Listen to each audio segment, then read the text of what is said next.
আমার জীবনে একজন এসেছিল, ভালোবাসছিলাম সেই মানুষটাকে, রোজ কথা হতো তার সাথে। সেই মানুষটার খুব কাছের মানুষ হয়েছিলাম। রাগ অভিমান হতো দিনের পর দিন, তবুও সবকিছু মানিয়ে নিতাম। মিলেমিশে সারা জীবন থাকতে চেয়েছিলাম তার সাথে। আমার জীবনের সবটুকু জুড়ে সে একটা মানুষই ছিল। তার সাথে কথা বলতাম ঘন্টার পর ঘন্টা, তার মেসেজের অপেক্ষায় থাকতাম সব সময়। একটা সময় সে হঠাৎই বদলে গেল। আগের মতো আর মেসেজ করতো না, কথা বলার জন্য আর বাহানা খুঁজতো না।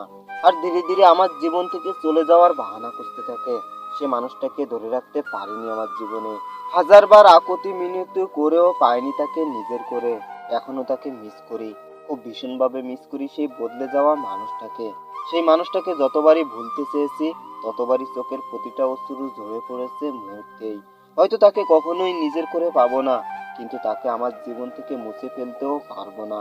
তার দেওয়া স্মৃতিগুলো আমাকে মনে করাবে যে আমার জীবনে একজন এসেছিল, খুব ভালোবাসছিলাম সেই মানুষটাকে, কিন্তু বিনিময়ে তার কাছ থেকে পেয়েছিলাম শুধু অবহেলা আর মিথ্যা ভালোবাসার কিছু স্মৃতি, আর যা কখনোই মুছে ফেলতে পারবো না।